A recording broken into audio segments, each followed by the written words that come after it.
Entonces, este es un contexto en el que estamos, es como empezar a reconocernos en ese momento y qué estamos viviendo en ese momento y cómo está en ese momento el instituto.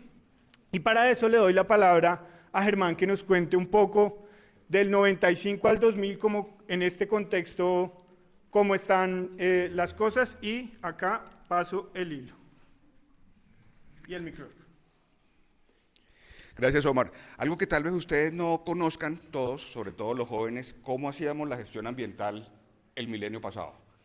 Yo fui jefe del santuario de Ciénaga Grande en 1990 y antes de pasarme el plan de manejo que debía cumplir, me pasaron una 38 Smith & Wesson larga y un Winchester 12 recortado.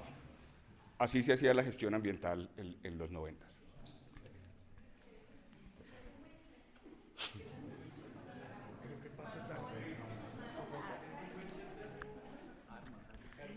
¿Es un Winchester? Bueno, así pasaban. Estas eran las áreas protegidas del país. ¿Más duro? ¿Ahora? No, no puedo gritar. ¿Me escuchan? Ay, pero esto cómo se le grita. Hola. Esto es para que quede grabado. Soy tan bella. Gracias. Para que prendan el micrófono mejor, gracias. Me voy a sentar al lado de Fernando que sí me entiende. Perfecto. Entonces, en esta época, el instituto es una institución embrionaria y su principal apuesta es el conocimiento de la biodiversidad. Un término que aún era de uso común, pues fue acuñado a finales de los 80 y todavía tenía poco vuelo. De hecho, a finales de los 80, no lo mencionamos antes, teníamos en el 87 el informe Brundtland, que lo mencionaron ustedes ayer, donde estaba Margarita Marino de Botero, pues que participó ahí, y esto no es poca cosa, con plumilla, con grito. Bien, perfecto. El mandato claro que teníamos como instituto era hacer el inventario de la biodiversidad en línea con el conocer para poder saber qué conservar y dónde conservar. Y para cumplirlo se crea el GEMA, como tú lo explicaste ayer, Grupo de Exploración y Monitoreo Ambiental, que desarrolló expediciones buscando caracterizar diversos ecosistemas. Esas primeras expediciones fueron, como no, en el bosque seco, en Chicoral, Mariquita y Caribe, y también en la Reserva Natural Nucac y Malpelo. Lo que se buscaba en ese momento, digamos, era explorar, dar los datos, pero también en ese momento cuando se guardaba la información, se guardaban libretas de campo, digamos que los dueños eran los que trabajaban en GEMA. Y eso era algo que era un reto tecnológico en ese momento porque eran, no sé si ustedes recuerdan, unos disquetes pequeñitos, plásticos que se manejaban, que se dañaban, capacidad de computador pésima, bueno, esa era la forma de manejar la información. Con los datos levantados llegaba un desafío fundamental de gestión de la información, como esa semilla del gran reto de gestionar el conocimiento. La tecnología era una limitación absoluta, como les acabo de decir. Y a pesar de las dificultades, el instituto ya llevaba la biodiversidad a las escuelas de Villa de Leyva, sembrando las primeras aproximaciones de lo que sería la democratización del conocimiento y el cambio social. No sé si alguno de ustedes recuerda, pero en ese momento trabajaba Klaus con nosotros y él llevaba a las escuelas. Y pues fue como nuestro primer intento de estar desde esa época con pues, las personas en Villa de Leyva. Y acá, menos mal llegó Giselle, porque hoy en esta pregunta, ¿te doy esto? Sí, acá, perfecto. Pero acá Giselle nos iba a hablar de cómo se hacía la investigación. Uy, ¿ya llegaron a este punto? Dios mío. No, pero necesito más. Deme pita, porque necesito llegar hasta acá a contarles algo que yo creo que ha cambiado de manera importante y es básicamente el ancho de banda. Y ya les voy a decir a qué me refiero. Quiero saber quién sabe, o más bien quién no sabe. ¿Qué es esto? ¿Qué es esto y para qué se usaba?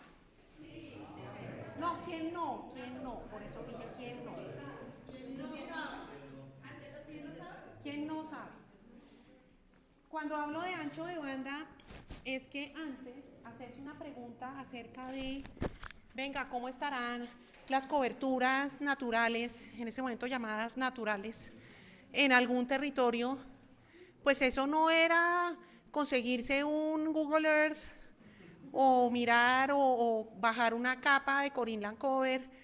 No, Eso era un trabajo que implicaba agarrar dos fotografías. Las fotografías tenían pedazos repetidos.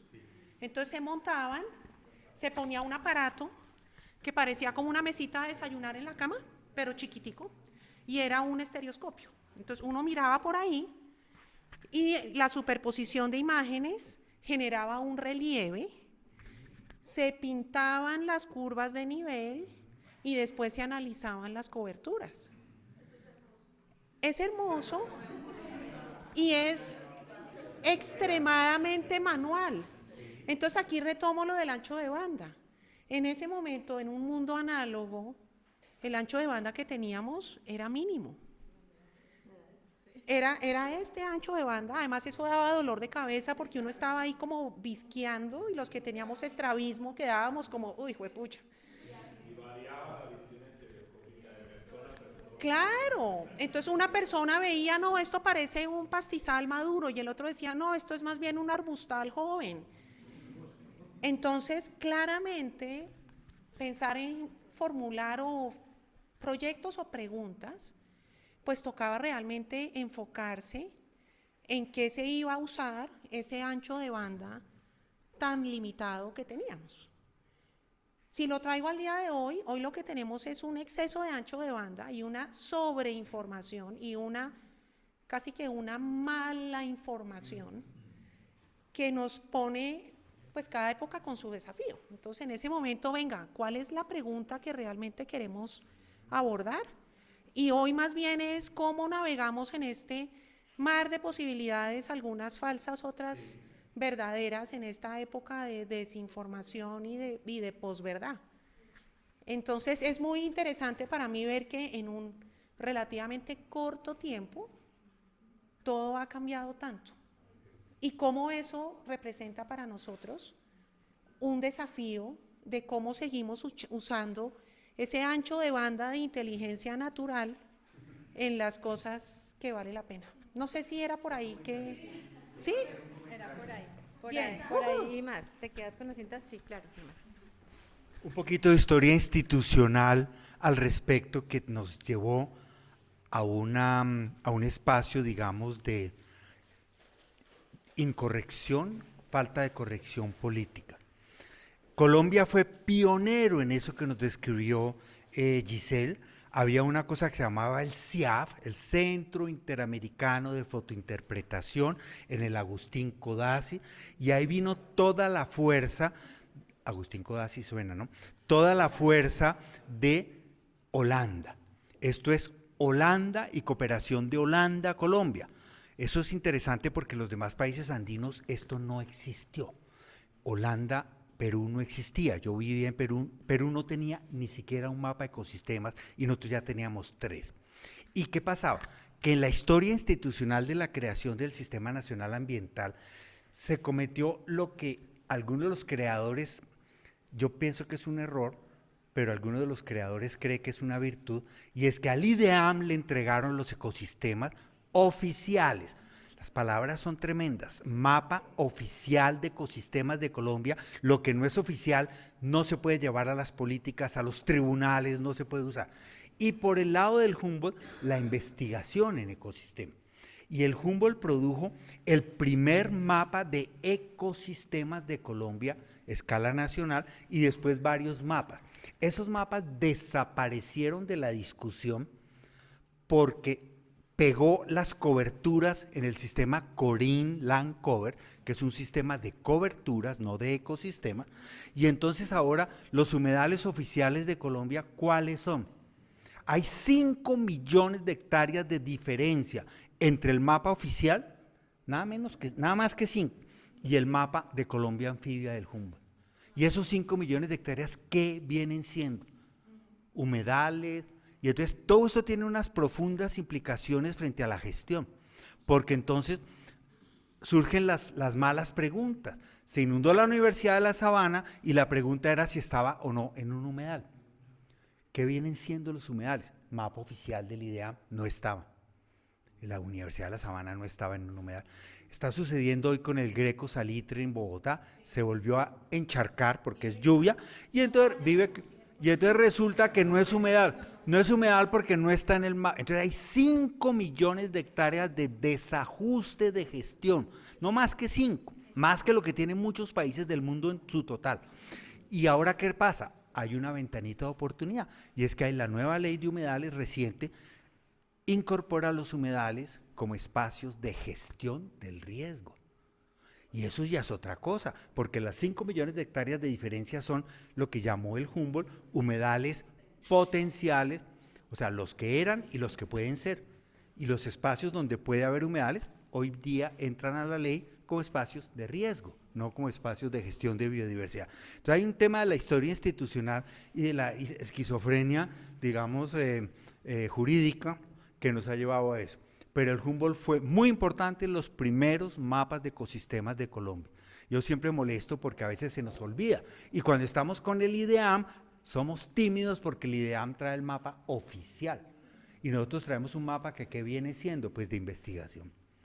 Y la lista roja de ecosistemas, que tampoco se usa mucho, es un continuo al final del riesgo de pérdida de ecosistemas, no de cobertura. Entonces aquí hay un tema interesante para nuestros diálogos de evolución institucional. Gracias. Gracias, Germán. Entonces, hablando de evolución institucional, yo me voy a volver un poco, porque yo no había visto a Socorro, y Socorro sí estaba aquí detrás, porque Socorro es la que sabe cómo pasa todo en el GEMA. Tú hablas duro, como yo.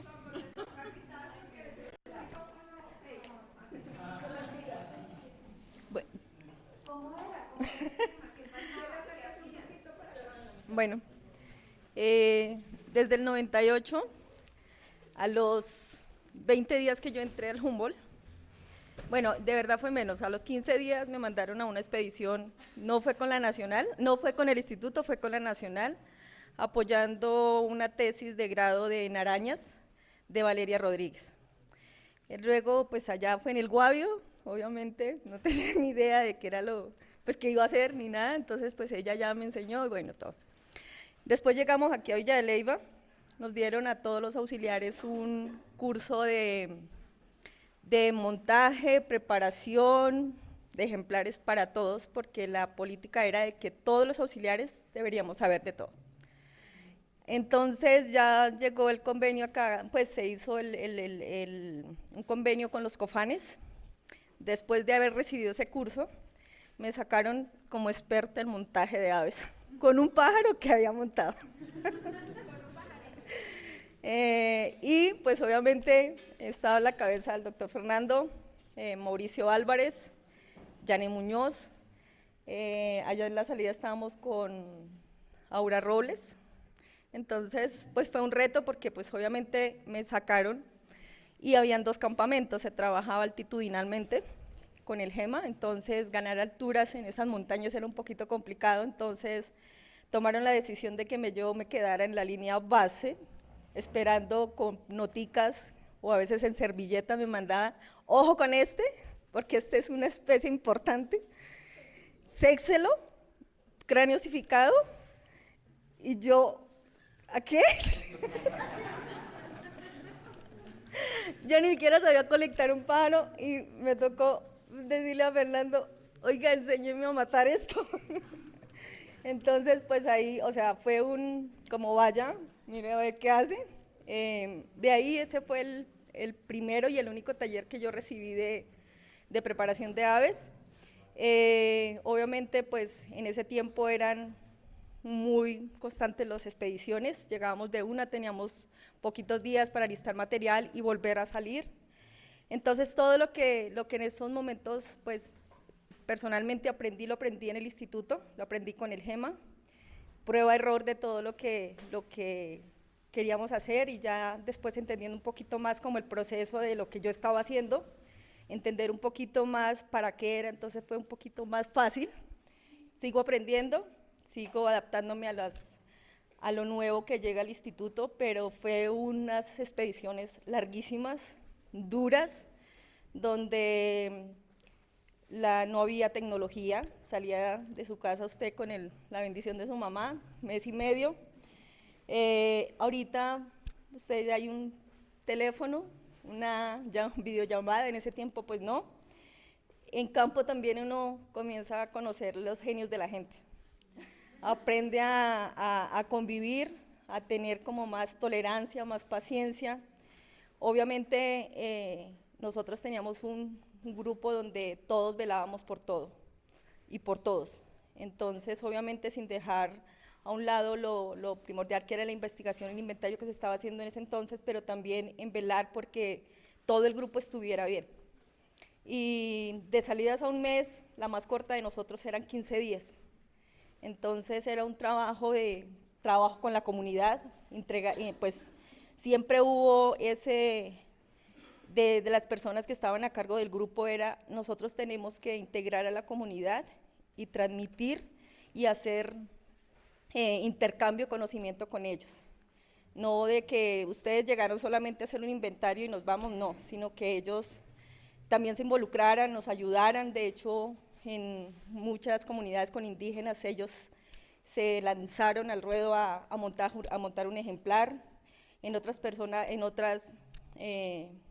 sitios hubo gente que eran cazadores y después ellos montaron en sus sitios, en sus trabajos como una reserva, entonces ahorita llevan a turistas allá. Entonces yo creo que ese trabajo es gratificante y saber de que desde un inicio que inicié el instituto hicimos las cosas bien. Gracias, Soco.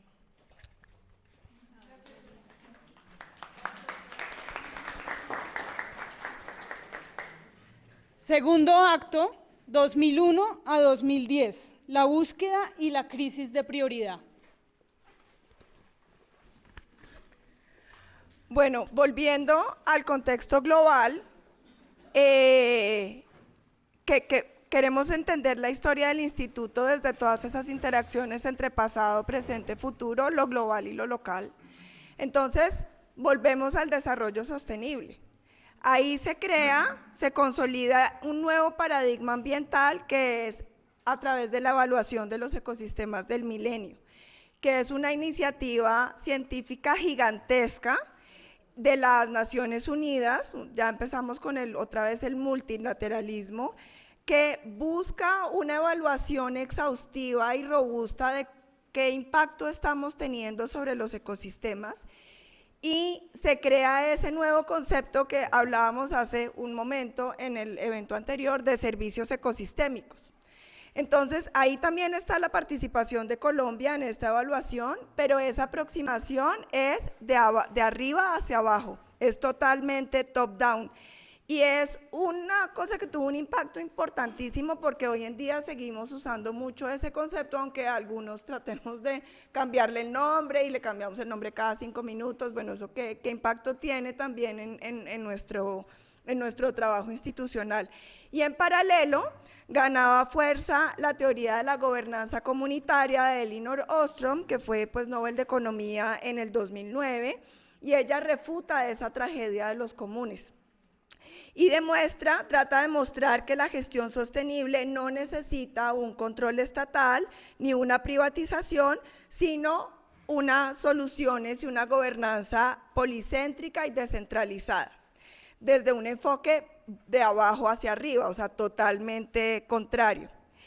Y ahí el instituto, ¿qué? ¿No? ¿Cómo nosotros en todo este debate global y mundial, cómo nos conectamos con eso? En ese momento estaba el programa de uso y valoración de especies, en donde estuvo Claudia Cárdenas. Entonces le pedimos a Claudia que nos cuente un poquito cómo era el trabajo en el instituto en ese momento. Una corrección histórica. También hubo la evaluación ecosistémica del milenio fue global, pero había unos temas de subglobal assessment.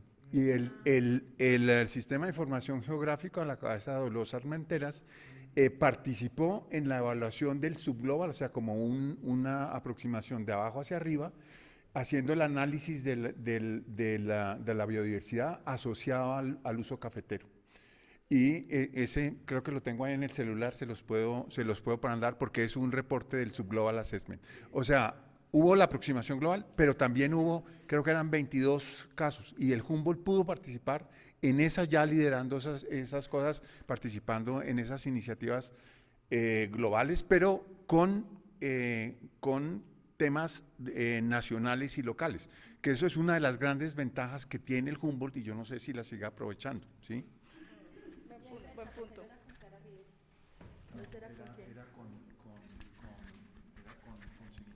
Ajá, Cenicafé, Clara Dios hacía bien. Bueno, entonces yo hablo del programa de uso y valoración, ¿sí? ¿Querías hablar de eso? Pues un poquito, ¿qué pasaba, digamos, desde lo social en el instituto en ese momento? Tal vez para repensar cómo Bueno. se posiciona frente a esto que está pasando globalmente. Vamos a hacer aquí para hablar de frente porque como a no darle la espalda a los compañeros. Bueno, aquí la rareza. Entonces, yo llego al instituto en el año 2002. Llegó de una manera muy casual y por eso voy a contar este pedacito de la historia que Fernando tal vez me pueda hacer la claridad. A mí me entrevistó Fernando Gas por presentación de Inés y le agradezco haberme dado la oportunidad, me trajo lejos. Y sí, tan bello, gracias. Pero la cosa rara era porque yo venía de un campo de la arqueología y claro, era raro llegar a un instituto donde el GEMA era lo que tenía más protagonismo y lo social era un 5%, digámoslo, dentro del como programa, ¿no? en la representatividad. En este momento estaba a cargo Inés Cavelier, le había recibido a Brigitte Batiste del programa Uso y Valoración de la Biodiversidad. Inés, todos y creo que la mayoría la conocemos, es una mujer, pues una profesional antropóloga muy íntegra en su conocimiento, muy holística también, y que articuló de una manera pues brillante este programa. Bueno, perdón que es que Inés es… bueno, la cosa con el… sí. Bueno, sí. La cosa con el programa fue muy lindo porque, claro, yo llego al instituto y fue sorprendente, estábamos en la sede de la 28, también había una parte de la oficina en el ministerio y pues éramos allí como una familia, como somos igual, pero pues la familia chiquita, digamos. Y entonces uno veía a todos entrar al patio de más sacando equipos, o sea, para mí como llegar, ¿no? O sea, eso es un programa, pero además ver la dinámica de todo lo que estaba pasando alrededor en términos de política y legislación, que era el otro programa, en términos de paisajes rurales, que era el otro que estaba también asociado al GEMA, y pues ver a Mauricio, a Jimena, a todos estos brillantes pues que estaban también allí liderando cosas. Entonces yo decía, pucha, ¿yo qué hago aquí? Este contexto es para, pucha, estoy aquí. Inés vio un potencial y yo creo que sí, que había potencial, pero el potencial que ya entiendo de ella era el tema de, y ahí ya volviendo como a la misionalidad, era que teníamos este tema del convenio de biodiversidad en el artículo 8J, donde se habla del uso, pero también se habla de la distribución justa y equitativa del recurso, ¿cierto? Y de las comunidades locales y también pensar quiénes son esas comunidades locales. Entonces, el programa de uso y valoración tenía 3 líneas, una que tenía que ver con el uso, efectivamente, otra que era con la valoración y equidad, que era liderado por Sara Hernández, y otra que era biocomercio sostenible, que en aquel momento antes estaba Aurelio Ramos, pero que ya le había entregado a José Antonio, después cuando yo entré, me tocó a mí con José Antonio Gómez, ¿cierto? Resulta… Y hay solo un dato curioso, la hoja de vida de José Antonio la escogí yo. Y fue por asesoría, porque Inés me delegó, porque a Inés le dio una hernia, entonces dijo, mire estas hojas de vida, ¿quién le parece? Esa fue mi tarea, la primera tarea que me puso Inés fue eso. Mira esta hoja de vida, no sé qué, necesito un líder para este programa es esto, ella me lo explicó, un curso rápido de bioeconomía me dio, y con esto yo necesito un perfil así, mira estas 100 hojas de vida y escógeme 3 para entrevista. Y en su casa… que se hizo esto en su casa porque ya está incapacitada, se escogieron las 3 hojas de vida, yo le dije, estas están buenas, pero te voy a sugerir se llama José Antonio, él es de Cali, pero vive en Medellín, le dije todo pues como tal, pero trabajó con FESPAVE, pero ha hecho un trabajo con mujeres en el Pacífico, y yo le veo el perfil de lo que usted necesita. Y yo, bueno, lo voy a entrevistar, y me encanta que haya quedado José Antonio, y bueno, ya saben quién fue José Antonio después. El caso es que esas 3 líneas, en ese programa de uso y valoración, trabajábamos muy articuladamente, no era por separado. Lo que se hacía desde el uso pasaba a una valoración equidad, que justamente queríamos atender como eso que está identificado en el uso, como una oportunidad que podría ser para la bioeconomía, podría ser tener una distribución justa y equitativa del recurso. Y eso fue súper interesante porque allí teníamos personas que hoy en día ocupan cargos fantásticos, como una Ángela María Penagos, como una Sara Hernández, como inclusive como una Juanita Aldana, como una Dagne Camila Ángel, como inclusive como un José Antonio que conformó luego Bioeconomía también su propia empresa, y como Jimena Puyana, su esposo José Andrés. Entonces como que todos esos fuimos tan apasionados que dialogábamos muy bien, ¿sí? Y lo interesante era eso que hablaba Giselle, las condiciones en las que se hacían las cosas. Entonces, Inés, cuando yo llegué al programa, me decía, ¿tú qué quieres hacer aquí? Eso también es una forma del trabajo del instituto en aquel momento. Todo estaba por hacerse, todo podías tener posibilidades en esos intereses. Y a mí el tema del uso, cuando yo lo vi, pues yo vi que era muy biológico, porque teníamos un grupo grande biológico, pero sociales éramos solo Inés, Enrique Sánchez y yo. Y Enrique se lo habían robado de política y legislación al uso. Entonces, Enrique Sánchez, para quien no lo conoce, fue quien promovió la Ley 70 de comunidades negras, o sea, que aplicaba totalmente por la Constitución para nosotros como instituto. Y además Enrique, cuando salió del instituto, formuló la política de protección, la política de fomento y salvaguarda de cocinas tradicionales del Ministerio de Cultura, gracias a lo que hicimos en el instituto en aquel momento en uso. O sea, como que miremos el impacto que dentro y fuera hemos generado gracias a esas pequeñas investigaciones, iniciativas, diálogos, espacios donde estuvimos y participamos, que tuvieron un impacto o han tenido un impacto afuera de una manera muy interesante. Trabajamos con recursos que eran del instituto y eran de Inés Cabellier. Eso lo voy a decir aquí, porque creo que es tanta la pasión de todos que hasta incluso si hay que poner plata, uno pone.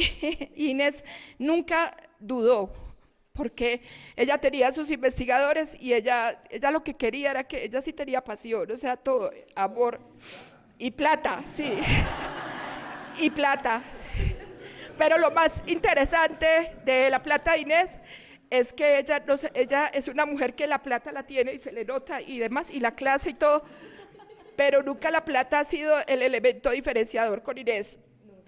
Entonces, ella nos decía como investigadores, van a tener 100.000 pesos, con eso te vas, porque eso te da el instituto, es la cuota, pero no te preocupes, me llamas, si te está haciendo falta algo y yo te transfiero.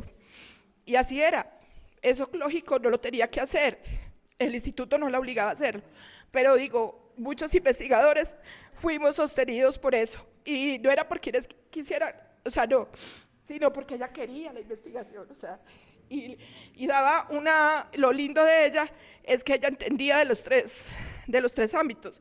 Entonces, esa articulación con Sara Hernández, con José Antonio Gómez y todos los productos que de allí salían, eran productos que para las comunidades realmente tenían mucha utilidad, mucha funcionalidad, y para el instituto fueron un paso para lo que hoy en día pues hemos ido avanzando en estos temas, y yo me siento súper feliz de que ya estemos un poco más adelante.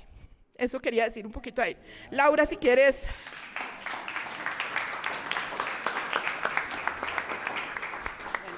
No sé si esto no, esto no funciona.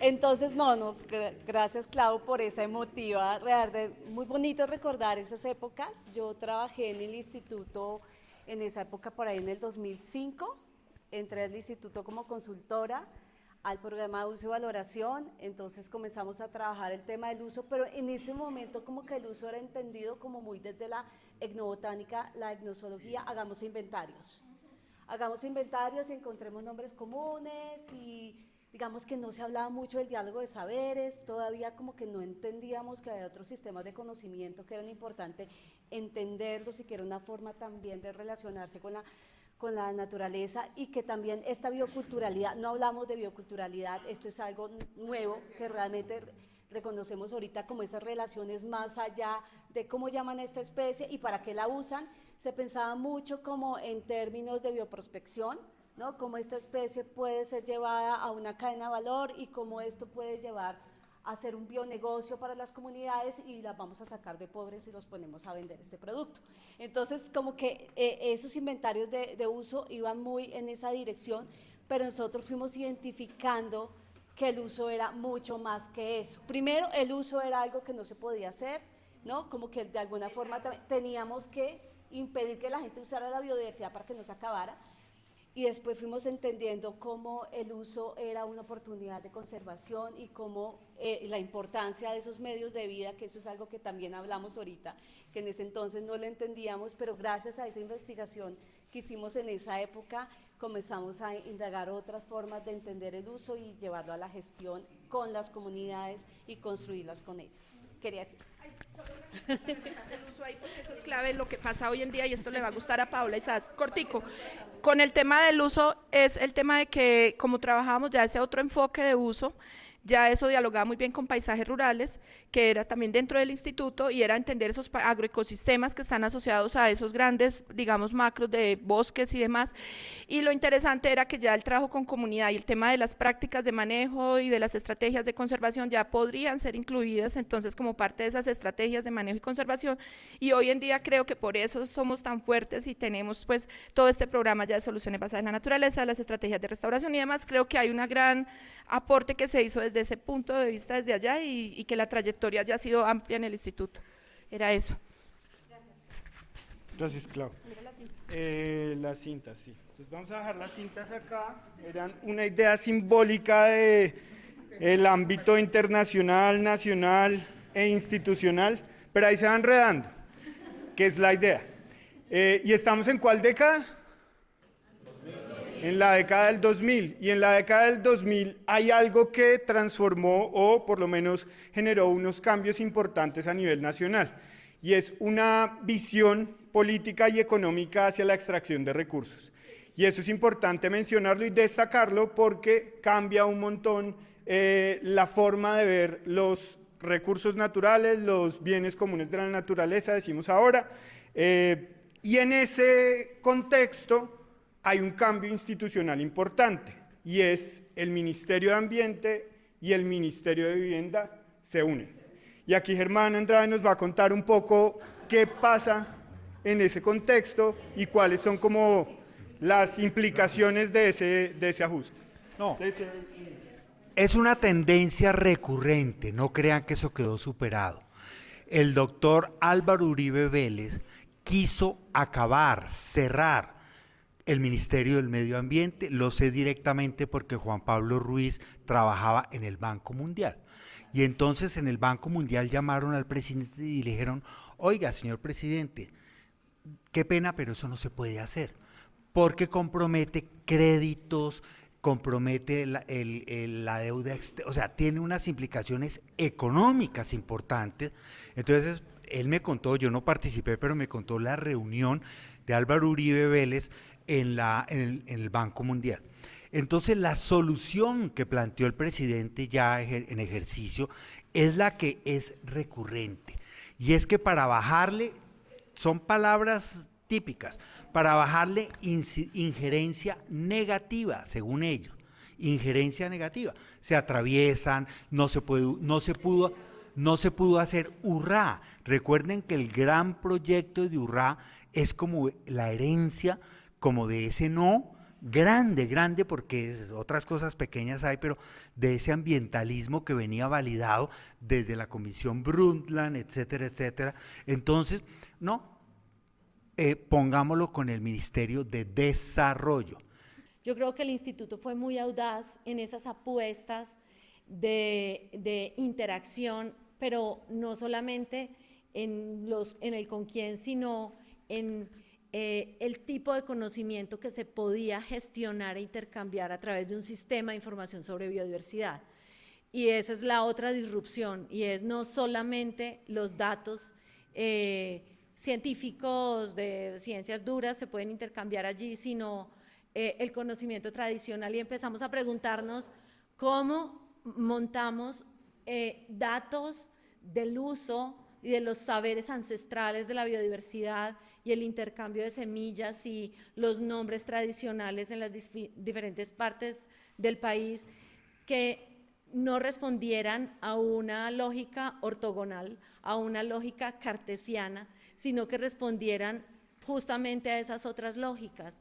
Y nos dio por incorporar herramientas diferentes a las bases de datos relacionales como los wiki. y empezamos a incursionar en otro tipo de herramientas de gestión de información que no habían sido usadas para eso, y nos inventamos a Yoscua, que fue una gran apuesta que estaba basada en los tesauros sobre biodiversidad que estaba liderando aquí mi compañera Talía Baldrón. Entonces, siento que hubo muchísima innovación allí, mucha disrupción y mucha valentía en unas apuestas de gestión de datos de una manera totalmente distinta, que si hacemos el balance y nos acordamos de lo que pasó en Datos Vivos hace un mes, vemos cómo esto nos ha ido llevando en todas estas generaciones a liderar la conversación sobre la importancia, sobre las posibilidades de la gestión de los datos y sobre las capacidades institucionales y de país alrededor de esto. Gracias, Jimena. Y para recordar un poco también lo que pasaba, esta es la parte del manejo de la información y aprender esa gestión de la información, así como un pasito más allá, digamos, en cuanto al GEMA, se trabajaba con herramientas de manejo de paisaje. Allí cuando se iba a campo, digamos, ya se comenzaba también como a mirar no solamente pues fauna y flora, sino también las personas, como qué conflictos socioambientales aparecían, quiénes estaban, y eso también fue como una primera, digamos, donde lo social también comenzaba a converger con lo biológico, y eso fue súper importante. Entonces ya pasábamos, como les decía antes, de ese conocer a entender, ya no solamente conocer, muy importante, pero entender también en diferentes escalas, tanto para la gestión como para la toma de datos. Ahora seguimos con Acto 3, 2010-2020, la resiliencia y el costo del capital natural. Bueno, entonces pasamos de este paradigma del Millennium Assessment a un nuevo paradigma que es sobre pensar en resiliencia y pensar en la naturaleza como un sistema complejo. Entonces, resiliencia de sistemas adaptativos complejos, y empieza a aparecer este nuevo término que nos encantan los términos, lo hablamos en el evento anterior, el sistema socioecológico, ¿no? Y siempre pensando esto de que queremos predecir un futuro y no podemos, cómo predecir el determinismo. Entonces ya pensamos en los sistemas socioecológicos y cómo en trabajar en estos escenarios con esto tan complejo. Y efectivamente la implementación de este marco conceptual es esquiva. Entonces, este enfoque supera la estaticidad de la sostenibilidad y prioriza el tema de capacidad adaptativa, como nos ha tocado un poquito hacer en este evento, el aprendizaje y la innovación. Y aparece la IPBES, ¿no? La Plataforma Intergubernamental para la Biodiversidad y los Servicios Ecosistémicos, en 2012, que se inspira mucho en el panel intergubernamental sobre cambio climático, y hereda ese espíritu de evaluación de los ecosistemas del milenio, que quiere hacer como un estudio robusto, riguroso, un poco de arriba hacia abajo, que sale del multilateralismo, pero de ahí surgen pues no solamente los objetivos de desarrollo sostenible, sino hasta lo que vimos el año pasado en la COP. Y aquí, digamos, también de ahí surge este nuevo concepto de trayectorias, cambiar las trayectorias hacia la sostenibilidad, que hoy en día tienen un papel importante en el instituto. No vamos a hablar mucho de esto ahora por el tiempo y porque acabamos de hablar ampliamente de eso en el evento anterior, que quedó grabado, entonces creo que podemos hacer ahí, recoger unas memorias sobre esto. ¿Qué estaba pasando en el país, Omar? Yo quiero también hacer como un recuento de lo social, porque además me representa ahí y me parece clave resaltarlo porque pues es un instituto que nace, pues es el Instituto de Investigación de Recursos Biológicos Alexander von Humboldt. Y no está lo social ahí, y lo social entra, y lo hemos visto, y de hecho hay una ficha red propaganda sobre eso. Lo social empieza a entrar principalmente por los usos. Y eso es clave, y es lo que lo mencionaba Laura, lo mencionaba Claudia, y eso es clave porque nos empieza a mostrar cómo la biodiversidad siempre ha tenido una conexión, cómo eso está supremamente relacionado con las personas que conviven, habitan los ecosistemas y demás. Y en todo esto hablábamos de los cambios políticos a nivel nacional, uno de ellos la Constitución, y luego para los 90, digamos, resaltar la Constitución, para los 2000 resaltar esta oleada extractivista que genera un montón de conflictos socioambientales y que todavía está muy vivo ese momento de la lucha étnica, la lucha diferencial, y hemos hablado en diferentes momentos y en diferentes espacios en esta celebración sobre los diferentes grupos poblacionales. Y para este momento me parecería clave hablar o escuchar a Emerson un poco, que nos cuente que ya está entrando en el Instituto Humboldt para este momento, y que nos cuente un poco cómo el mundo indígena, el mundo social en la investigación del instituto y en la investigación nacional.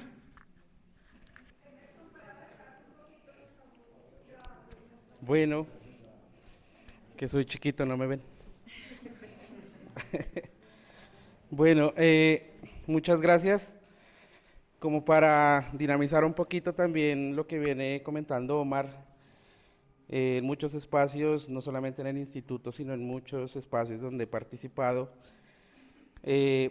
cabe mencionar que el Instituto Humboldt yo lo conocí en el 2010 aproximadamente, porque andaba de delegado indígena de la Mesa Permanente de Concertación, que es como un espacio de diálogo político con el alto gobierno, y justamente estaban 2010, 2011, 2012 pensando en reformar la Ley 99. Duro. Ah, ok. Más alto. Ah, ok, listo. Entonces, en esa época se pensaba desde los pueblos indígenas reformar la Ley 99 y crear una CAR indígena.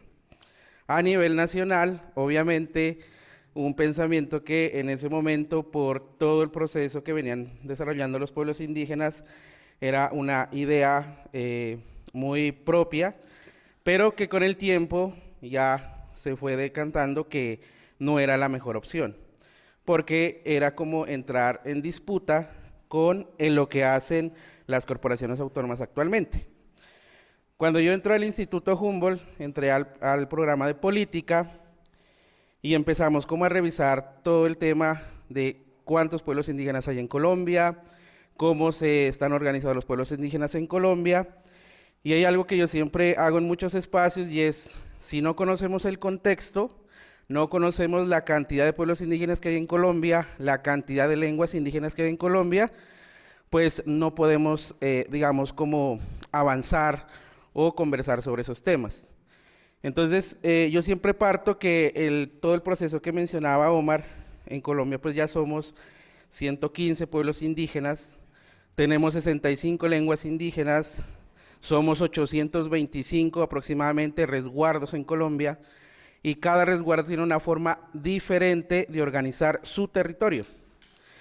Y ahí es cuando entramos a conversar sobre la importancia que el Instituto Humboldt se vuelva a entender esas dinámicas de cómo los pueblos indígenas nos ven a nosotros. Y aquí parte de una pregunta que me hacía Hernando una vez en el Venado, y era, ¿qué quieren las comunidades de nosotros? Y desde esa época que conversamos con Hernando, siempre hemos venido pensando en qué esperan las comunidades de nosotros. Por muchos proyectos, unos pequeños, otros grandes, se ha venido como dinamizando la importancia de visibilizar todo lo que los pueblos indígenas, y me incluyo, porque yo vengo de un resguardo indígena, del resguardo de Moyamuez, se empieza a dinamizar cómo se puede aportar también para generar un nuevo conocimiento. No es un conocimiento que absorba el científico, ni el conocimiento tradicional se ha absorbido por el científico o viceversa, sino que genera un nuevo conocimiento, y se ha estado dando. Uno de los ejemplos más chéveres que está pasando en mi territorio vecino es, por ejemplo, la creación de la Reserva La Calera en el resguardo indígena de Chiles, que se hizo con un proyecto de páramos justamente en el 2009 aproximadamente con el Instituto Humboldt. Cuando nosotros entramos entre el 2015, 16 a esos territorios, ellos nos comentaban y con orgullo decían, aquí tenemos 25 hectáreas que se generó como una reserva propia, que han intentado dialogar con la corporación para que sea incluida como un área de protección, pero que no ha sido posible. Sin embargo, ellos con orgullo lo mencionan, que desde esa época que el Humboldt entró a apoyar ese proceso, todavía la mantiene. Entonces, al conocer todo este proceso que vienen desarrollando los pueblos indígenas, hoy podemos decir que como instituto hemos vuelto, digamos, los ojos hacia los territorios y los territorios nos aceptan como somos. Ya se quitó un poco ese mito que el Instituto Humboldt era como otras instituciones, que extraía el conocimiento, que el instituto era una ONG extranjera, siempre nosotros diciendo que si bien el nombre no es de estos lados, el Humboldt es 100% colombiano y lo que el instituto busca es dinamizar esos procesos de conservación en los territorios donde nosotros habitamos. Entonces también tengo que decirlo con orgullo, por muchos proyectos y procesos hemos tenido un buen, digamos, relacionamiento con muchos pueblos indígenas en Colombia. No con todos, porque es mucho pueblo y mucha tierra, 27% del territorio, pero sí con los que hemos trabajado nos han aceptado súper bien. Y aquí una anécdota con los compañeros de la Sierra Nevada de Santa Marta, hace poquito en unas reuniones por el proyecto Guajira, nos decían, abro comillas, que agradecían que el Instituto Humboldt voltee los ojos hacia la sierra, pero no como un territorio, como un pedazo de tierra, un pedazo de ecosistema, sino como un territorio bioancestral. Y eso nos gustó mucho porque ellos están, digamos, como expectantes de cuándo, cómo y de qué manera nosotros podemos articularnos en los procesos que ellos vienen adelantando. Entonces, para cerrar, como indígena lo digo, fue, así como dice el meme, fue mi primera chamba en el Humboldt, mi primera chamba, y agradezco muchísimo porque he aprendido un montón, desde lo biológico, lo ecológico, todo lo que saben ustedes. Hay una calidad humana muy importante de resaltar y el acompañamiento que el instituto ha hecho y la libertad que nos ha dado también para poder dialogar con los territorios. Entonces, su indígena de confianza se despide. Gracias.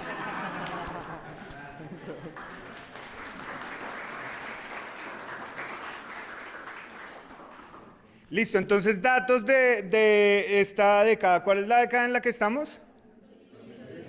Listo, ya casi llega. Dime. Pero chiquita. Con el tema del uso, y es que, Emerson, de eso que tú hablas, resulta que como instituto, el aporte también muy grande con el tema del decreto de acceso a recursos genéticos, que era uno de los cuellos de botella que para esa década, como esos chicharrones que mandan a la Oficina de Política y Legislación, estaban formulando el decreto de acceso a recursos genéticos y saber qué hacemos con eso, y eso cómo se come. Y entonces, en términos de uso, creo que hubo muchos aportes y hay información muy interesante en el repositorio sobre ese tema. Entonces, ahí como pensar que todavía sigue siendo cuello de botella.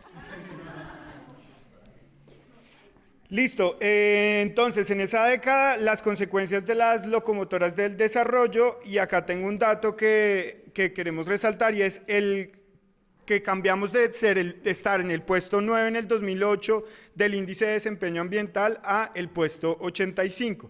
Y eso pues evidentemente trae unas consecuencias. Adicionalmente hay una reducción importante del presupuesto del Sistema Nacional Ambiental que nos puso en un contexto bastante difícil para la investigación y para todo lo que desarrollábamos en ese momento, pero la OCDE y un poco esas exigencias de esas organizaciones y el multilateralismo nos llevan a volver a impulsar el crecimiento sobre los temas ambientales o la investigación sobre temas ambientales y sobre todo la investigación y bueno, el presupuesto destinado a los institutos de investigación ambiental. Y aquí nos vamos al instituto un poco más en concreto.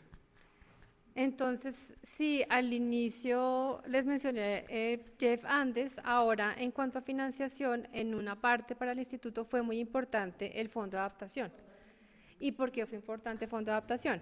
Porque se creó en el 2010, a partir del decreto 4818, como establecimiento del Ministerio de Hacienda y Crédito Público, porque si ustedes recuerdan, hubo desastres naturales por el fenómeno de la Niña en el 2010-2011.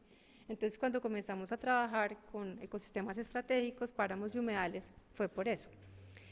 Y al mismo tiempo, unido un poco a lo que estaba pasando también, yo creo que también en el mundo, no tanto como en Montreal ahora, pero sí, digamos, era claro que debíamos trabajar con las empresas. Y en ese momento comenzamos a trabajar con Ecopetrol, Promigas, ANH, y digamos ahí también, para los que no lo sepan, ese trabajo, particularmente el de Ecopetrol, fue un insumo para el manual de compensaciones, que aún hoy está allí. Eso me lo explicó Nicolás. Entonces, quiero decir, digamos, mucho de lo que ha estado por allí ha sido importante para seguir manejando, para seguir gestionando la biodiversidad. Otra cosa que pasó importante para nosotros, también un poco unido al tema de comenzar a trabajar con empresas, fue cómo se comenzó a ver el instituto. Entonces, si bien antes estábamos trabajando más en modo convenio y luego ya comenzamos a trabajar con contratos, aquí yo quisiera preguntarle a Wilson cómo era esta tensión entre lo político y lo técnico.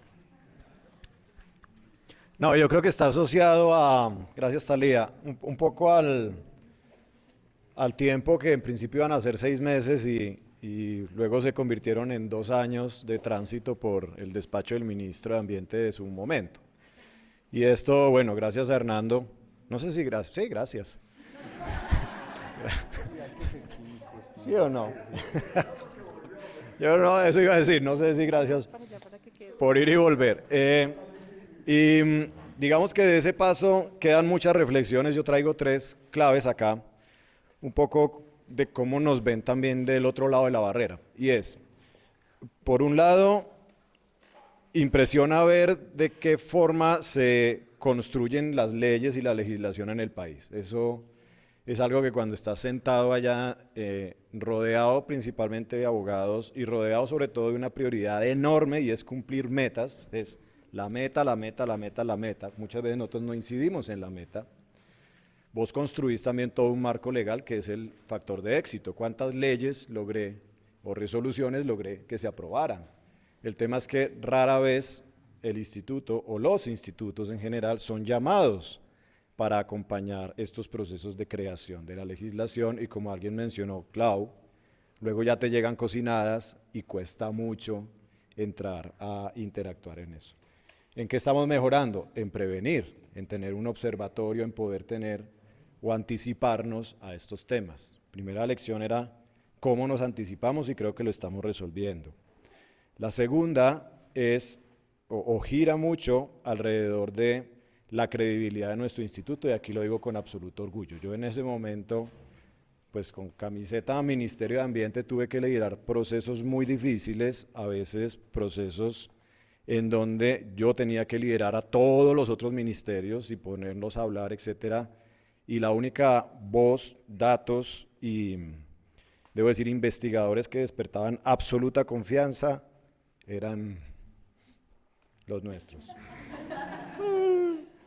No, pero en serio, era en realidad el equipo institucional, el equipo del instituto, el que decían, vea, si hay que resolver un problema, porque en ese momento aparecieron varios líos, el de limitación de páramos nunca va a acabar, pero apareció el del Baza, el del pez Baza, que si alguno no se lo sabe, por ahí averigüense el chisme, que es bastante complejo, y bueno, el eterno hipopótamo, que, bueno, a ti te tocó, Hernando, varios momentos, a Giselle también, y incluso en varias reuniones escuché decir, mire, si los del Humboldt resolvieron lo del límite del páramo, póngalos a ellos. ¿Cierto? ¿Y eso qué significa?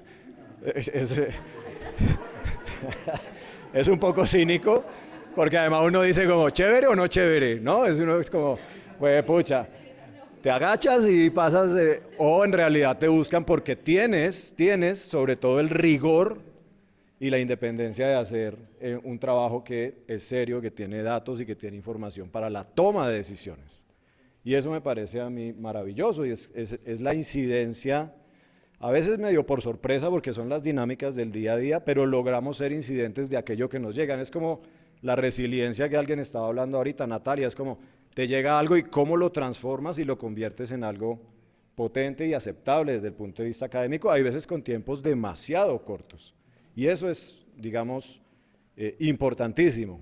Y 3, y debo decirlo, bueno, de ahí, por supuesto, lo decía el exdirector Fernando, no negociemos esta independencia y este rigor. 3, y muy curioso, es ver, claro, yo estaba ahí en un despacho de un ministro, entonces uno ve toda la farándula pasar día a día, eso es un show, pero sobre todo uno sí ve lo que es el lobby de las ONGs. Y en eso quiero traer una reflexión muy importante, nosotros no tenemos la capacidad, al menos instalada, y no sé, tampoco creo que queramos competir a ese nivel. Yo creo que, y tú lo has dicho, Hernando, muy claramente, a ese ritmo, digamos, en donde hay gente que incluso semanalmente visita, la otra semana vuelve, a la semana otra vez lo ves, están ahí todos los días, casi todos los días. Lo importante ahí es cómo entramos a complementarnos con esa capacidad de lobby, de búsqueda de recursos que tienen otras instituciones y no a competir. Y la capacidad que mencioné anteriormente en términos del rigor académico, científico que tenemos, cómo la ponemos a trabajar detrás de aquel que tiene esa enorme capacidad de búsqueda y gestión de recursos. Creo que es más, ¿cómo es? Una estrategia altruista y no egoísta, pues porque al final los recursos para medio ambiente suelen ser escasos. Entonces, 3 lecciones que traigo acá a colación, pero que me hacen sentir muy orgulloso del instituto y que cuando uno está allá afuera dice, wow, somos incidentes. A veces la incidencia es por sorpresa, pero somos incidentes. Y muy innovadores, sí. Gracias. Entonces, pensando en esto de la incidencia, volvemos a que se plantearon varias agendas. Entonces tenemos la agenda de páramo y alta montaña, también tenemos una parte importante en la investigación genética para que se vaya preparando Maylin, pero entonces ahora quisiera que habláramos un poco de la agenda de bosque seco y cómo pasó todo eso. Me toca pararme porque no me ven. Bueno, yo no sé cómo sentirme con esta discusión porque estoy súper familiar con lo que comentó Giselle. A mí me tocó hacer fotointerpretación con el profesor César Valdés en la Javeriana. También trabajé en el CIAF, que ya no existe, de hecho lo que venía contando Germán. Y llegó al instituto con 7 meses de embarazo. Hernando me entrevistó para el ingreso y no tenía nada más que hacer que pues empezar a mirar el mapa bosque seco que ya había desarrollado Germán con Juliana, justamente un modelo climático. Como dijo Giselle, no habían insumos ni Google Earth Engine siquiera, o sea, era a punta de fotografía aérea o las imágenes satelitales que se lograran conseguir. Duramos un año para armar un mosaico toda Colombia, eso fue toda una odisea, obviamente con muy pocos recursos. Y lo que había pues para hablar espacialmente de bosque seco era el Corinne Lancover, que ya también mencionó Germán, no habla de ecosistemas. No había cero presión para nada y adicionalmente estaba la moratoria minera que decía, lo que usted dijo que es bosque seco, entra o no a esa moratoria. Entonces no había ninguna presión, ni tampoco todo este pasado que han contado del prestigio que tenía el instituto, de entrar a cumplir el sueño que muchos de nuestros colegas tienen de entrar a trabajar en el Instituto Humboldt, pues con Germán Andrade, Germán Corso, ¿no? Entonces, relajadísimo. Y además del bosque seco, pues también tocaba dar las bases para el mapa de prioridades de restauración que iba a sacar el Plan Nacional de Restauración del Ministerio del Medio Ambiente. Entonces, pues no, relajado. Había apoyo, por lo menos, ¿no? Y empezamos pues con el tema de bosque seco. Obviamente el Corinne, pues no logra extraer lo que queríamos de allí. Pero sí empiezan como diversas metodologías pues para identificarlo, mucho trabajo con otros profes expertos pues que conocían como la región. Pero eso creo que abrió mucho las puertas al tema de ver, sobre todo obviamente hablar de restauración, pues que de ver esas prioridades de restauración que empezaron a coger mucha fuerza en el 2014, que empieza como a lanzarse todo lo que es Plan Nacional de Restauración. Y entonces me gusta mucho como lo que han venido hablando, porque siento que un momento en que había mucho tema de uso, todo lo que dice Clau, como que una pausa, llegaron todas estas épocas de riesgo climático que impulsaron también el desarrollo de mucha cartografía, el mapa de humedales, el de bosque seco, estábamos con páramos también. Y retomar nuevamente como este tema en la restauración, pues para mí pues era maravilloso cómo empezaron a atar todos esos cabos. Y además que ya había un pasado que siento yo muy adelantado, que fue paisajes rurales, que luego la ONG también siguió llamándose así, ¿no? Que es pues todo las herramientas de manejo del paisaje. 20 años atrás ya estaba propuesto, ya el instituto lo había dicho. Entonces, muy chévere que también venimos siempre a la vanguardia, a pesar que el IDEAM no reconozca la hidrología en el mapa de humedales. Entonces, muy interesante que ahorita sigue siendo vigente herramientas de manejo del paisaje, pero también ese tema del uso, que también en un momento no era tan familiar en el instituto. Hablar de sistemas agroforestales como una estrategia de restauración silvopastoril sigue siendo un tema que no es tampoco tan bien visto, sobre todo en los académicos. Y todo lo maravilloso que ya ha hablado Claudia y ese legado que ella también pesaba de mí, de entender esos usos locales y cómo toca unir cartografía, saberes tradicionales, temas políticos, la moratoria minera, EPM, que también no lo mencionaron, pero está también ahí respirándonos. Entonces, creo que el instituto, pues ha sido ese, sí, no, levemente, además que hubo una catástrofe por allá y también al otro día saqué cifras, diga dónde nace el río, diga qué va a pasar en La Mojana. Entonces, como un papel muy interesante, porque nos pone de verdad como técnicos a dar soluciones inmediatas a veces. Temas de inundaciones, o sea, está también en juego vida de las personas, o sea, tenemos un rol que lo social no es menor, lo económico no es menor, lo biológico no es menor, y tenemos que responderle a todo y responderle bien al ministerio y responderle bien a las empresas. Entonces creo que eso es un privilegio que tiene el instituto, esta carrera que siento ahorita con grupos muy potentes en bioeconomía, en el tema social. O sea, ahorita tenemos pilares muy grandes para decir, vamos a tomar estas decisiones, estas son las herramientas, y no son herramientas académicas, sino son herramientas aterrizadas. O sea, podemos ir desde lo más sofisticado en modelación hasta al modelo más bonito en territorio con las comunidades, de diseñar una herramienta del paisaje con las comunidades. Entonces creo que el instituto ha tenido una evolución fantástica y una incidencia, ¿verdad?, en muchos aspectos. Centro de Análisis y Síntesis. ¿Y cómo estaba? Bueno, el CAS. El CAS, que no es el Centro de Apropiación Social, sino el Centro de Análisis y Síntesis. Sí. No, porque sí, la apropiación social es transversal a todos hoy en día, ¿cierto? No, pero es que ha habido muchos elementos y entonces organizar las ideas para contarles como todo lo que pueda ser historia reciente del instituto. De pronto respondiéndole un poquito a Claudia, que ahorita hablaba del decreto de colecciones, yo ingresé al instituto como contratista en el 2010. Y mi primera misión fue crear proyectos de investigación en genética asociados a la colección de tejidos. Eduardo Sea me contrató en ese momento. Yo escribí proyectos y cuando los tenía le dije, listo, les buscamos plata, y me dijo, no, porque está prohibido generar información genética en el país porque no tenemos contrato de acceso a recursos genéticos. Iniciamos el trámite en el 2010 y obtuvimos el contrato en el 2012 con el decreto de colecciones. Pero entonces durante todo ese tiempo se escribieron proyectos que no se podían ejecutar. El instituto sí había realizado unos proyectos en genética con Juan Diego Palacios a la cabeza de la colección de tejidos. Principalmente esos proyectos estaban enfocados a entender la diversidad genética de los robles colombianos y otras especies de plantas. Había personas, por ejemplo Gladys Cardona, que hoy en día es la directora del laboratorio de genética en el Sinchi, se formó con Juan Diego en el estudio de ajíes, o sea, la estructura genética de los ajíes amazónicos. Entonces, o sea, el instituto siempre ha tenido, desde que está su colección de tejidos, pues una historia en genética. Yo desconozco mucha de esa historia porque entré en el 2010 y digamos que en ese momento no había nadie de pronto como para contarla. En el 2012 yo ingreso ya a nivel laboral con Juan Carlos Bello, que tenía esta idea muy visionaria del Centro de Análisis y Síntesis, donde él quería integrar información genética de especies y espacial, que yo creo que hoy en día viene siendo la JIC ¿no? Y pues que se fue de pronto derivando en otros aspectos, con unos retos internos, porque recuerdo que el ruido de pasillo era que éramos los Illuminati. Nos decían los Illuminati. Ese era el chisme y uno, pero ¿por qué? Sí. Entonces, ahí lo primero es, bueno, tenemos que mejorar nuestra capacidad de comunicación interna.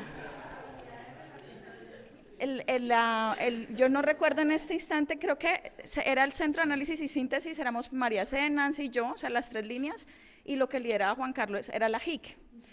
Y nos decían también, llegamos a ser unas 70 personas y uno también no había en el pasillo, el Instituto Alexander Bombello, ¿no? Ese era Entonces era como, ok, sí, hay diferencias, sí. Bueno, yo estoy llenando vacíos de información.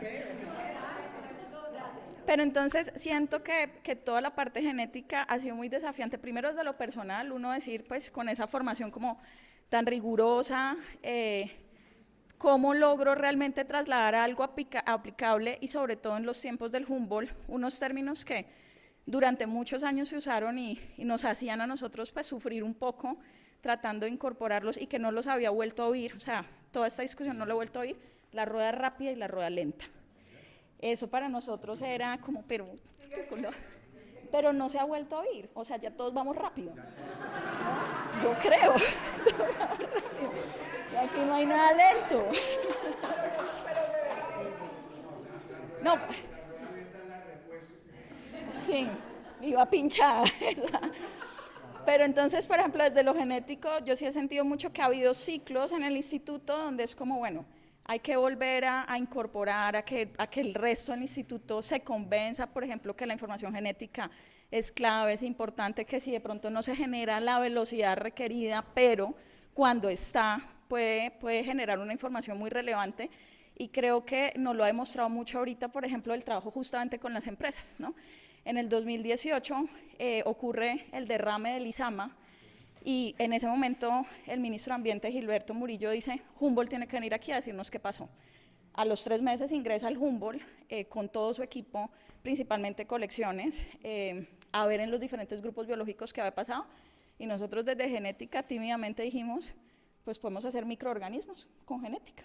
Nadie más lo está haciendo, ¿por qué no? Era un piloto, realmente no lo habíamos hecho y dio resultados. Y pudimos dar resultados a los 3 meses con todo el otro conjunto de colegas que dieron sus resultados en los otros grupos y mostró una señal. Y a partir de ese momento, entonces ya las herramientas genéticas dejaron de ser lejanas, abstractas y solo costosas, a ser costosas y útiles, ¿no? No sé si pues sí. Pero yo creo que en ese periodo, digamos, de tiempo, por ejemplo, el fondo de adaptación fue realmente algo fascinante porque para nosotros, por ejemplo, desde la genética nos dio pie a las líneas que estamos trabajando hoy en día. Hicimos los primeros estudios de ADN ambiental en suelos, tratando de ver si podíamos, desde la biota del suelo, poder encontrar ese límite del páramo, que no nos fijáramos solo en la vegetación, sino en los microorganismos del suelo, y eso lo podíamos ver con herramientas genéticas. Pasa que nos demoramos mucho tiempo, ahí sí, en tener resultados, ¿no? Fue rueda lenta, pero estábamos empezando. Y en 2000, yo creo que algo que no hemos hablado, pero ustedes hablan un poquito de lo político, la época del proceso de paz de Santos. Fue para nosotros, o sea, para mí ha sido la época tal vez más emocionante como científica, porque pudimos ir a esos territorios que queríamos conocer, que no habíamos podido explorar. La gente nos recibía con muchísimo cariño. Yo me acuerdo de pancartas, bombas, el Humboldt está acá, o sea, realmente la gente estaba muy feliz. Bombas de fiesta, sí. Ay, bueno, globos de colores festivos. No, realmente como mucha ilusión, y ahí nuevamente estábamos trabajando toda esta parte de lo biológico y lo social, y nuevamente nosotros tratando de integrarnos, sabemos que es una historia que viene antes, pero claro, nosotros entramos, desconocemos la historia, volvemos a empezar un poquito de cero. Creo que ya, pues, lo que yo siento es que ya sí se está logrando, ¿cierto? Entonces creo que esos personajes y esos proyectos han sido muy interesantes, y actualmente realmente la empresa para nosotros ha sido fundamental porque han visto el potencial de uso de esta información en todo lo que es monitoreo, ¿sí? Entonces yo creo que clave, me acuerdo haberle mandado una vez a Nando una foto haciendo las extracciones del Lizama en el comedor de mi casa, diciéndole, creo que ya necesitamos un laboratorio en el Venado, ¿no? Y pues ahí evolucionó el laboratorio en el Venado, y creo que ya con eso. Quiero unir con lo que estaba comentando el monitoreo, porque pues no hemos hablado de ciencia participativa y pues Caro me mata si no hablo de ciencia participativa. Pero sí quiero recordar que sí pasó, digamos también pasó en este último momento comenzando con Karen Soacha, estaba muy unido primero al grupo de María Cecilia, del tema de monitoreo, pero ese monitoreo participativo que ustedes saben que ese ciclo se ha ido mejorando y detallando, pues con ese hemos podido trabajar en diferentes, tanto como en la privada, como en lo público, como en toda parte, digamos, tanto para la restauración como para el uso, y pues lo que busca es finalmente que sí haya una pregunta genuina de las comunidades que se pueda contestar y que eso sirve para gestionar su territorio. Y eso también va a dar información, y ya lo sabemos también como para toma de decisiones, como por ejemplo el ANLA ahora con Iberts, que supo dónde pasar o no las zonas de exclusión para los eólicos. Quiero decir, estas cosas están pasando ahora. También puedo hablar de biomodelos, pero ya me tengo que ir porque se acaba el tiempo. Entonces, para que sepan cómo está toda esa parte importante de la información de los especialistas, unida también con las otras plataformas, y hasta acá voy en esta parte. Pero tiene que ser de 13 segundos.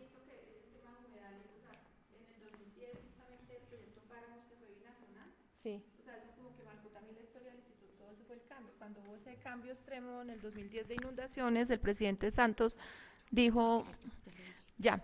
No, el tema es que lo de páramos, cómo se volvió una agenda tan larga hasta hoy en día, porque desde el 2010 con ese proyecto binacional, entendiendo qué son esos páramos, de dónde sale el agua. Venezuela, Colombia, Ecuador y Perú. Exacto, y ese binacional fue muy importante, y de hecho de ahí entonces todo ese proyecto después de la Agenda Páramos y lo de la Colombia Anfibia que hoy tenemos, esos dos libros fantásticos, emerge de esa problemática del 2010. Entonces, como muy interesante, porque ya la Colombia Anfibia, en lo de Ramsar y demás que se dio después, creo que el instituto ha tenido un gran aporte en estas 2 décadas sobre ese tema de los humedales, o sea, es verdad. Bosque seco, a la agenda Sí. de bosque seco, la agenda de humedales, como muy clave. Sí, Colombia nosotros, Anfibia, la súper Colombia importante. Anfibia. Y unida a los territorios en paz, Colombia, las expediciones Colombia Bio, Colombia 2016. Bio, por eso ahí amarra con Y con esto seguimos con la paz y la esperanza. Seguimos y se nos acabó el tiempo. Vamos a hacer un epílogo cortico, vamos a reducir. El tiempo. Todos los tiempos. Todo el tiempo del evento. Entonces vamos a hacer un epílogo cortico. Listo, entonces pues este epílogo es este último lustro, y desde lo global, ¿qué ha pasado? ¿Qué pasó en el 2020? El COVID, ¿no? Ya se nos olvidó. El COVID. Entonces, bueno, este evento inesperado y transformador, ahí sí podemos decir, bueno, aunque no sé qué tanto, nos recordaba las cercanas y frágiles conexiones entre la salud humana y la funcionalidad ecosistémica, y nos mostró por el agujero de la antropopausa cómo la naturaleza puede reconocer y reclamar su lugar. El COVID no solo aceleró el reencontrarnos con la ruralidad y descubrir la virtualidad, sino que también puso de relieve la urgencia de una pluralidad y de un reconocimiento de lo incierto y lo riesgoso con una ciencia posnormal, que por ejemplo tocamos mucho ese tema en el Congreso Interno hace 5 años, y eso fue una de las cosas que quedaron como flotando y no hemos realmente incorporado. Y también pensar en dónde los límites planetarios interpelan nuestra capacidad de autorregulación como especie si queremos un bienestar equitativo. Listo, y un recuento así rápido de lo social, porque justo ahí es donde llega el tema de la paz. Y lo que quiero mencionar es cómo pasamos de usos a la valoración integral de la biodiversidad y los servicios ecosistémicos, e íbamos ampliando como instituto la investigación en temas sociales y ecológicos y socioecológicos. Y en este punto, pues después de la reestructuración y demás, ya tenemos 2 centros que abordan explícitamente desde sus nombres temas sociales: el Centro de Apropiación Social, al cual pertenezco, y el Centro del Centro de Estudios Socioecológicos.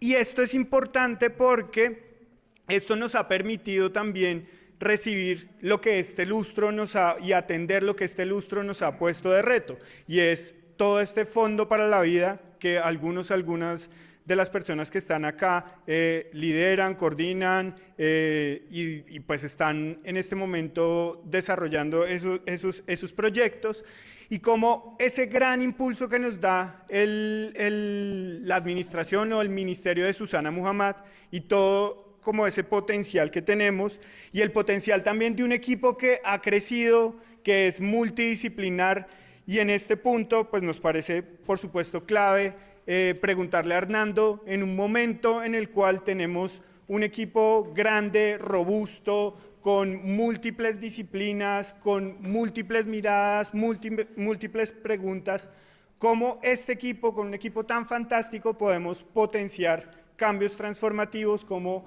nos vemos en este momento, cómo hemos enfrentado este lustro 2000-2005 y cómo también nos vemos de aquí en adelante. ¿Y todo en 3 minutos? Y todo en 3 minutos. Un poquito complejo la pregunta, pero no, yo quiero entrar en una provocación. Y es una provocación que es probablemente el mayor aprendizaje mío en la dirección del instituto. Y es un convencimiento además.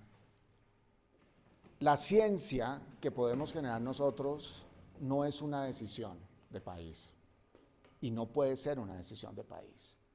Tomar decisiones en este país es mucho más complejo que un producto científico. Una decisión tiene una complejidad social y política que ustedes no se imaginan.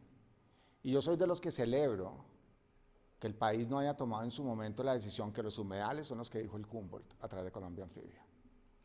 Porque el conflicto que tenemos hoy en Páramos, esto sería 100 veces peor a nivel social. Siempre una decisión, y hay que ser muy claros en esto. Nosotros trabajamos desde donde nosotros aportamos en una construcción de país, desde donde sabemos. Pero no nos podemos creer que no las sabemos todas y que lo que nosotros decimos es lo que realmente pasa en este país. Porque lo hemos vivido, y lo hemos vivido en el Páramo. ¿Qué tal que nos hubiéramos quedado con la 035, la sentencia de la Corte, el drama que habría en este momento para comunidades campesinas, por ejemplo, en el Páramo, completamente excluidas incluso con modos de vida productivos sostenibles? Entonces, eso es uno de los elementos. Yo creo que otro elemento que quería traer, que es muy del contemporáneo, y hoy estamos con Gustavo viendo aves y con Natalia lo hemos hablado mucho, estamos en un Humboldt que probablemente en su misma historia, y la misma historia es la financiación del instituto. Recuerden, pero además me impactó el dato, yo no sé si lo dijo Fernando o quién lo dijo ayer, 2080, sí, lo dijo Fernando, y es increíble porque hoy es más o menos lo mismo. Poquito menos, incluso los recursos públicos, incluidos funcionamiento de inversión, hoy pueden estar por el orden del 18%. O sea, un poquito menos, pero sigue siendo la relación. El Humboldt es una organización, y siempre lo digo yo a ustedes, que depende de los proyectos. Por eso tenemos un marco estratégico, porque es que nuestro día a día no puede ser venir a trabajar en proyectos. Nuestro día a día tiene que ser una ambición de país, donde los proyectos nos deben movilizar a esa ambición. Por eso es tan importante el marco estratégico y el ejercicio que estamos haciendo hoy de crear un portafolio oferta para ese propósito que se moviliza a través de proyectos. Uno piensa en Agrosavia, 310 mil millones de inversión. 310 mil millones de inversión. 310 mil millones de inversión. Nosotros 13 mil millones de inversión. Entonces, a lo que voy con esto es, si nosotros tuviéramos, no sé, 100 mil millones de inversión, uno diría, vamos a buscar muy pocos proyectos de muy alto valor estratégico y vamos a desarrollar una agenda de conocimiento transformativo tremenda, alineada con necesidades de política pública y discusión social de país. Ah, suena divino. No, pues, eso es lo que yo quiero. Y creo que es lo que queremos todos. Pero con 13.000 millones, donde el 80% se va para cubrir salarios, no tenemos recursos para invertir en una agenda estratégica, como les acabo de decir. Acá toca salir a buscar los recursos para pagar una nómina institucional, pero por eso tenemos un marco estratégico. Y sé que nos hemos debatido en un dilema de una organización que ha movido históricamente de un conocimiento, siempre con foco de informar la acción, a hoy en un instituto que está mucho más en una acción basada en conocimiento. No quiere decir que no es blanco o negro, no es que pasamos de un lado a otro, nos movemos en ese gradiente. Yo diría que hoy la agenda del instituto se inclina mucho más, no es que esté en su totalidad, pero se inclina mucho más en una agenda de acción basada en conocimiento. Nuestra principal fuente de financiación hoy como instituto es el gobierno, a través del Fondo para la Vida. Tenemos proyectos de cooperación muy buenos, que también son acción basada en conocimiento. Y yo creo que ahí hay un reto importante, y le decía yo a Gustavo, y se lo dije un día a Natalia hace muy poco tiempo, hace un tiempo, en el Venado les dije, busquemos proyectos de rueda lenta, busquémoslos, ayúdenos a buscarlos.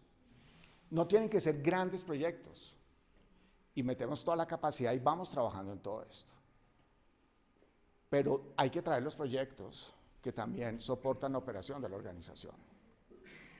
Hoy, MinCiencias no financia lo que nosotros soñaríamos de una acción, de un conocimiento para la acción. ¿Dónde quedaron los fondos gringos?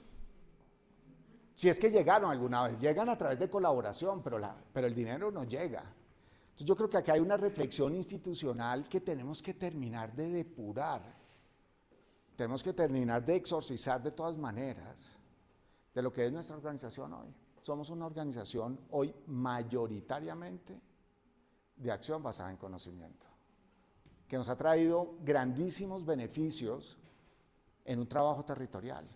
Seguimos siendo esa organización de incidencia, seguimos siendo una organización que habla con la Corte Constitucional, una organización que moviliza un proyecto en un debate en Comisión Quinta, una organización que cierra un congreso de la Sociedad de Agricultores de Colombia con una reflexión.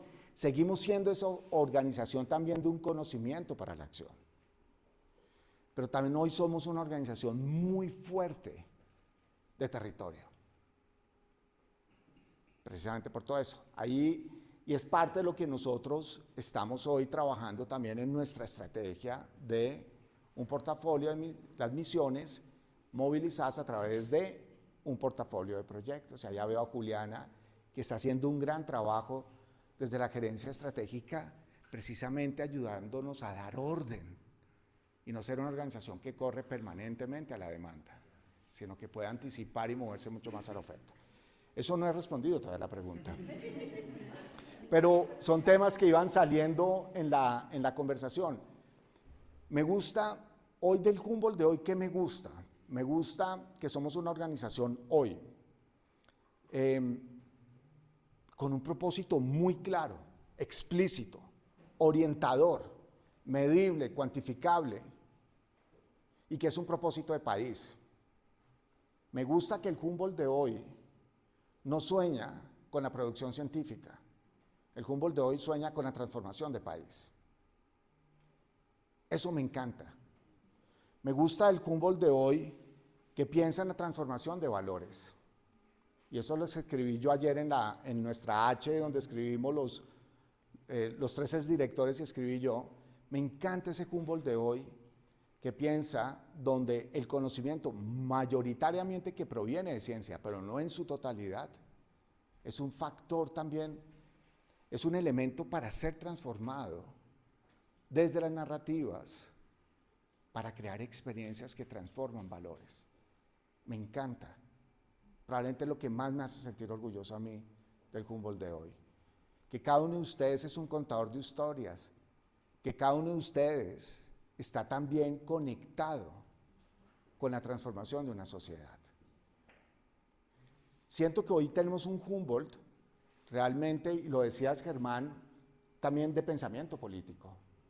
Y creo que fue una de las grandes herencias de Brigitte, de tanto tirarnos por el barranco a, vaya para el Ministerio de Transporte y ve a ver qué es eso de navegabilidad. ¿Nos llegó así un día o no? Sin anestesia. Resuelvan, Lizama. 3 meses, dijo Maylin, 3 meses entraste tú. A los 3, 4 días, Wilson. ¿Dónde ya nos fue Wilson? Estaba yo en una hamaca, feliz, Semana Santa, llamó el ministro Murillo, acaba de haber un derrame, los necesito aquí. O sea, llegamos a un sitio donde no había sonidos, todo era silencio del impacto tan profundo. Y entramos y yo le decía a Susana que de las cosas que me siento hoy, uno de los momentos de mayor aprendizaje fue el Lizama, porque la probabilidad de salir vivos reputacionalmente era mínima. Eso era como entrar en un campo minado sin tener ni idea de dónde entrábamos, porque era una discusión social y de política de país muy dura. Y entramos basado en, vamos a pensar bien, y tuvimos una mesa de trabajo en la sala de dirección, donde trajimos todas las áreas de pensamiento del instituto, no solamente el área científica. Y dijimos cómo sería un diseño que genere un conocimiento que realmente informe una discusión. Y eso fue ahí sí se empezó a trabajar Eduardo Uribe, el manejo político. Tenemos una organización que también sabe manejar políticamente esos espacios de conflicto para que la ciencia y esa solidez nuestra también pueda entrar con un poco más de protección, no necesariamente están totalmente protegidos. Pero creo que es una organización que hoy pone su capacidad para pensar los problemas complejos, construir un conocimiento que entra en discusiones todavía más complejas que la toma de decisiones. Vamos a darle la palabra a Germán Andrade para cerrar. Gracias. No, muy chévere. Mire que es que las cosas se van conectando. Y una de las obsesiones mías ha sido conectar, como se habrán dado cuenta. Hace un ratico tuvimos una conversación allá que se llamaba Antropoceno, con Corso, etcétera, pero derivó virtuosamente, rápidamente al concepto del cambio transformativo, del conocimiento transformativo. Y mira que lo que nos acaba de decir Hernando, y algunos de ustedes, por supuesto, en otros momentos, es que además de lo que damos cuenta, porque yo cuando vi las décadas en que hablamos lo que hicimos, vi algunos pequeños, grandes vacíos, en el sentido que no estamos suficientemente atentos a relevar, sacar en nuestra historia algunos momentos donde está experiencias profundas, reflexiones, que son las que habría que traer en valor hoy en la urgencia, en la incertidumbre política y la urgencia biodiversidad, cambio transformativo. Por ejemplo, Lizama, yo no había oído ese cuento así en detalle y me parece que una sistematización de lo que fue esa experiencia de la oscuridad y el riesgo reputacional Lizama. Pero hay otro, el mismo tema del fracking, los pilotos de fracking vuelven porque vuelven. Los hipopótamos no se van a ir todavía. Entonces, yo diría que habría que hacer una inteligencia institucional estratégica. Coger y conversar mucho y sacar unos cuantos elementos que no son lo formal, no son el CIP, no son biomodelos, no lo fuerte formal. Hay uno que echo de menos y es transiciones socioecológicas hacia la sostenibilidad. Echo de menos en el recuento transiciones socioecológicas hacia la sostenibilidad 2018 y a veces lo miro y dicho sea de paso, chisme, algunos personajes voceros de campañas políticas, yo salgo de autor principal ahí que en realidad soy autor editor de ese libro Transiciones socioecológicas hacia la sostenibilidad, algunos voceros de campañas políticas muy recientemente me están diciendo, oiga, profe, transiciones socioecológicas hacia la sostenibilidad, mírenlo, es una tarea que les pongo de profe, 10 transiciones socioecológicas hacia la sostenibilidad, que yo estoy absolutamente convencido que el solo planteamiento de transición en 10 procesos espectacular. 2018, y hoy estaría listo para un diálogo político transformador. Yo veo en esas transiciones que si este gobierno, que no fue de transiciones, sino de todo lo contrario, si este gobierno tomara el concepto de transiciones y las mirara en 10 escenarios territoriales socioecológicos, porque ahí sí, Corso, el mapa no es un polígono, y una que la atraviesa a todos, a 11, que es el cambio climático. Recomiendo eso, echo de menos que a veces se nos olvide, pero sí recomendaría mucho que para conectar muchas de las charlas que hemos tenido hoy, podríamos tener una reflexión estratégica, como un inventario, con una mirada interna de cuáles han sido nuestras principales, digo principales, en el análisis de coyuntura estratégico, no en el número de recursos, ni en el reconocimiento interno, sino, oiga, en aquel momento el Lizama, ¡pum!, nos sale un aprendizaje en coyuntura. Vuelvo y digo, fracking, toca sacar la reflexión de fracking ya, porque fracking viene de distintas vertientes políticas ya el fracking y así otros. Entonces yo diría que hay muchas cosas. ¿Y qué? Glifosato, imagínate la belleza. Glifosato. Entonces tenemos unos elementos que podemos recoger como una narrativa interna de aprendizaje estratégico y estar listos porque lo político es nuestra propia naturaleza. Gracias.